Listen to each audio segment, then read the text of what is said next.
mentions Salem, and a chill runs down your spine.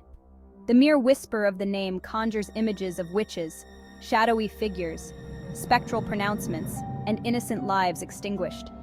However, the infamous Hartford Witch Trials were the very first ones in America, and predated the notorious Salem Witch Trials by decades.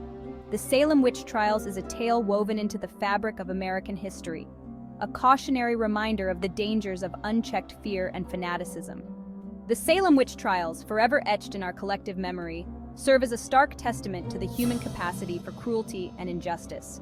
Salem's events of 1692, where suspicion morphed into paranoia and accusations escalated into executions, stand as a chilling reminder of the fragility of reason in the face of mass hysteria. The Hartford Witch Trials, though less publicized than Salem's, cast a long shadow over the Connecticut colony. Beginning in the 1650s, a series of accusations and trials rocked the community, claiming the lives of at least 11 individuals. The first recorded execution for witchcraft in Connecticut took place in Hartford in 1651, predating the Salem trials by almost 4 decades. That unfortunate person was Alice Young.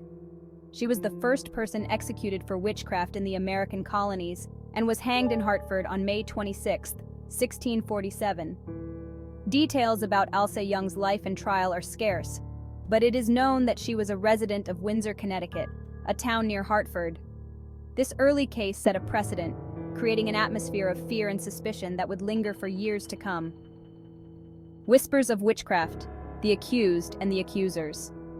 Who were the individuals accused of witchcraft?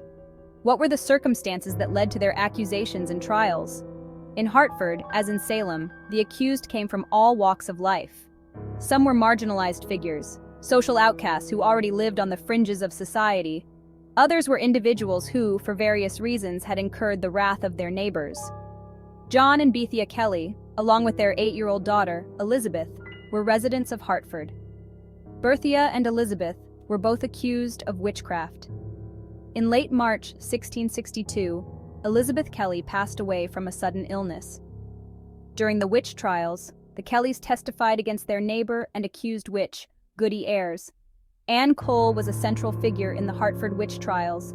She was a young woman from a prominent Hartford family. She became known for experiencing severe fits and trances, during which she claimed to be tormented by witches. These fits were characterized by violent convulsions, unusual behavior, and the utterance of names of individuals she accused of witchcraft. Her condition and accusations alarmed the community and led to a series of investigations and trials.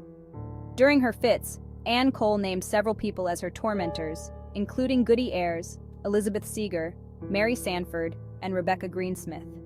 These accusations resulted in the arrest and trial of the named individuals. The accusations were taken seriously by the authorities, who were deeply influenced by the Puritan belief in the existence of witchcraft and the devil's power. The case of Anne Cole is significant because it illustrates the intense fear and superstition that characterized the period.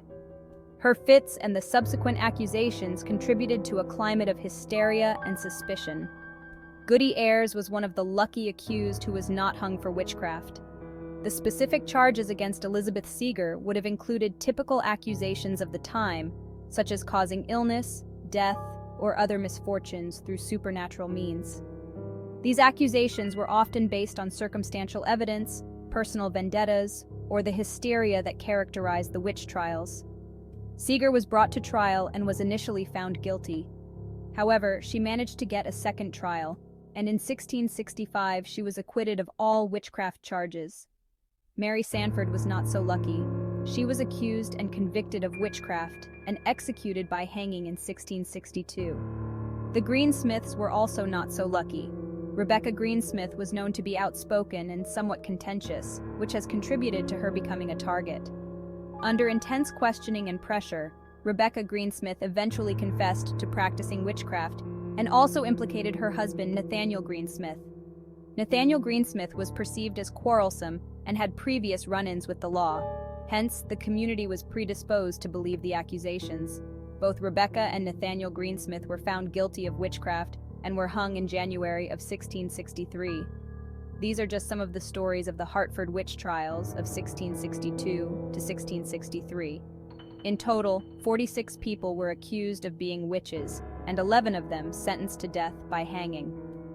The Hartford Witch Trials were a grim chapter in early American colonial history and marked the beginning of the witchcraft hysteria in 17th century New England. What drove communities like Hartford to embrace the specter of witchcraft? To understand the witch hunts, one must delve into the social and psychological landscape of 17th century colonial America. The settlers, having braved the perilous journey across the Atlantic, found themselves in a new world, rife with uncertainties and dangers. The harsh realities of frontier life, the constant threat of disease and starvation, and the ever-present fear of Native American attacks created a climate of anxiety and insecurity. Justice or jealousy, unraveling motives and machinations.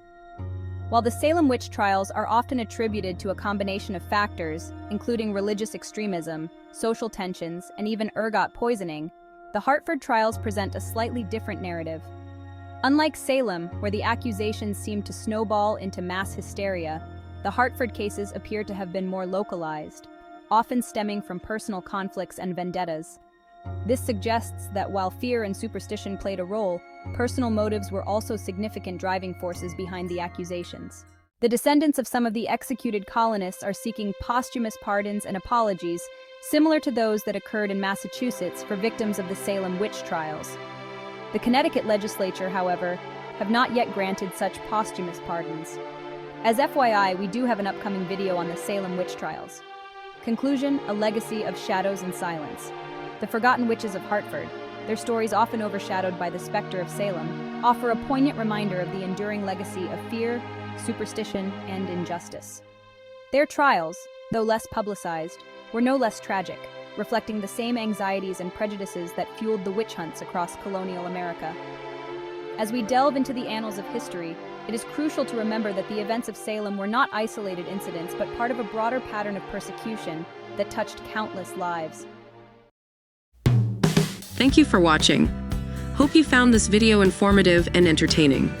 Please subscribe, like, share, and comment. We do like to know and hear your feedback. And if you have the means, please consider supporting us on Patreon, where you can get early access to our videos, and where we post bonus material. Till next time, this is Geeky Tidbits saying cheers and have a good day.